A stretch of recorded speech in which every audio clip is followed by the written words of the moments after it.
Welcome to my YouTube channel. Hello guys, hello mga loves. Basta kayo, I miss you guys so much. And I know it's been a while since nag-post ako ng bago kong video or vlog dito sa aking YouTube channel. And siguro ang tagal na rin ng last ko. And if you gonna ask me why, siguro naging busy lang din sa work.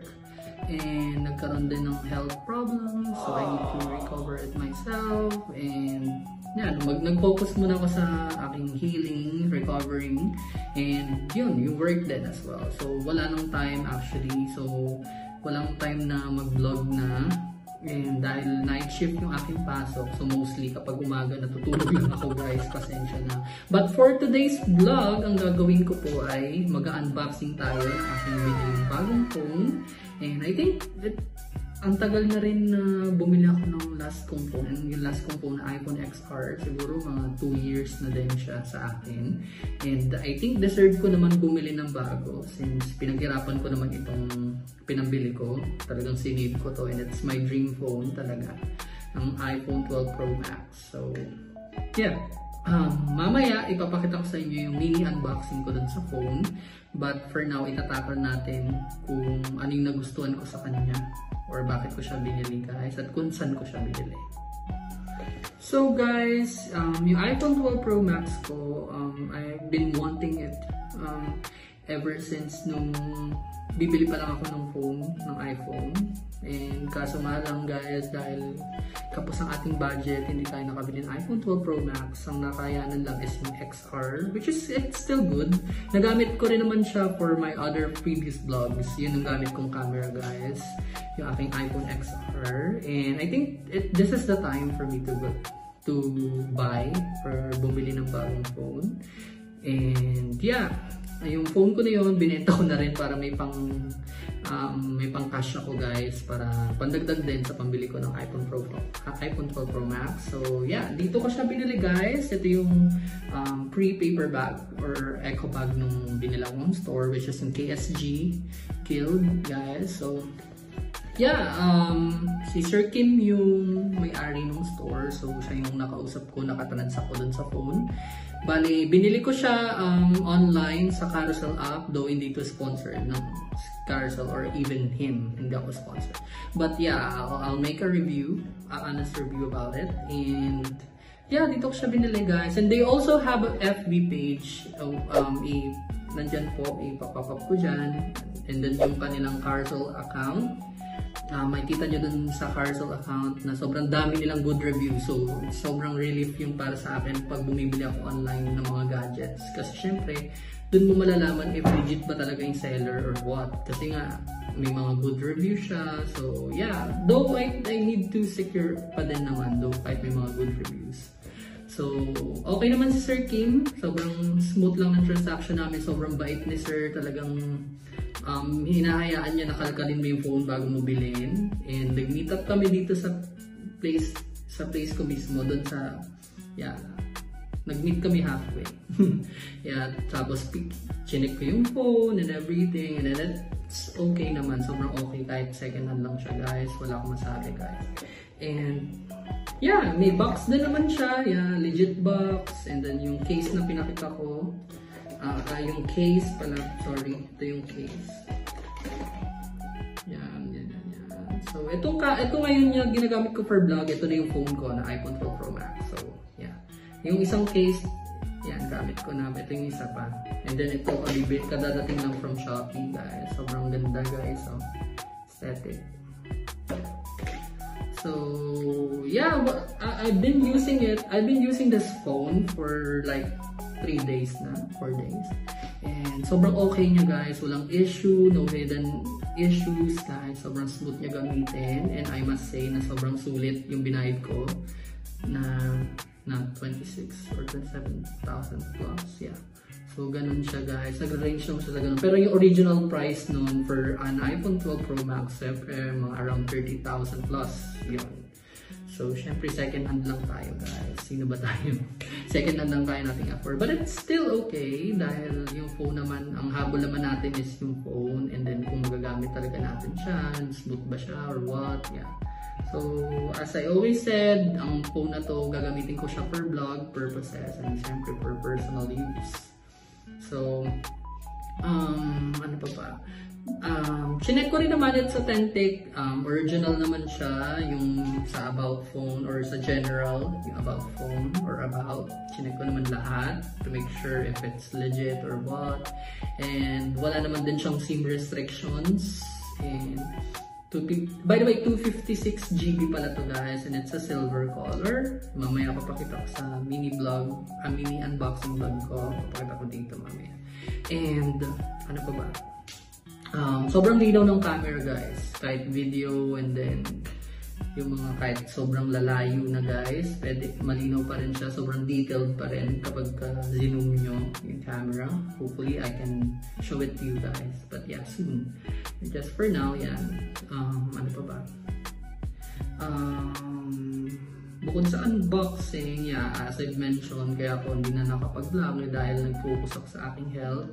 By the way, if you can still remember my previous vlog na house tour or mini house tour, binention ko sa inyo na on-site na ako guys, right?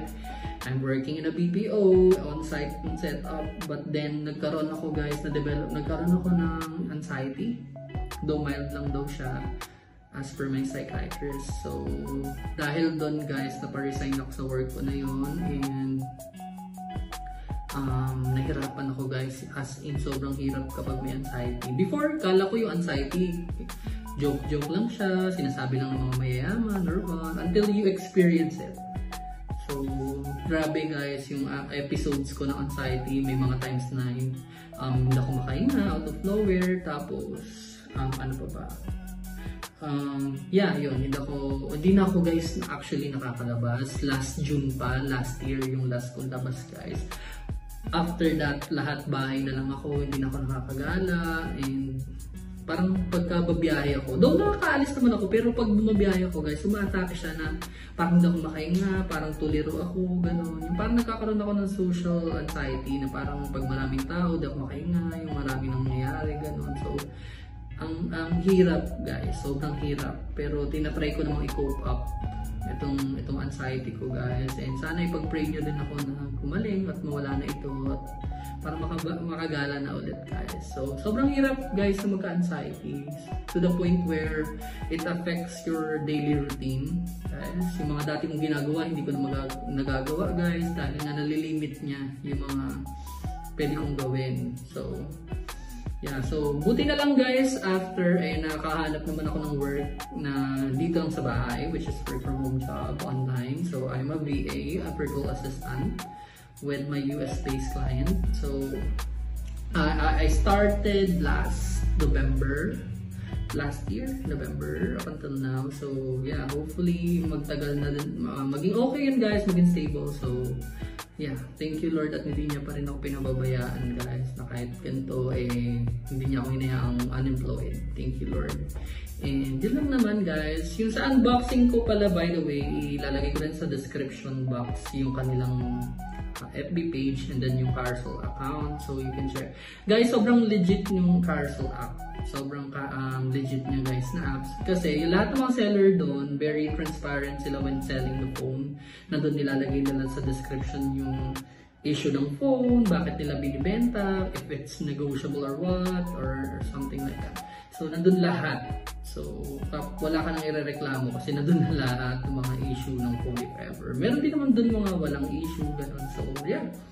Until I find the seller na si Sir Kim.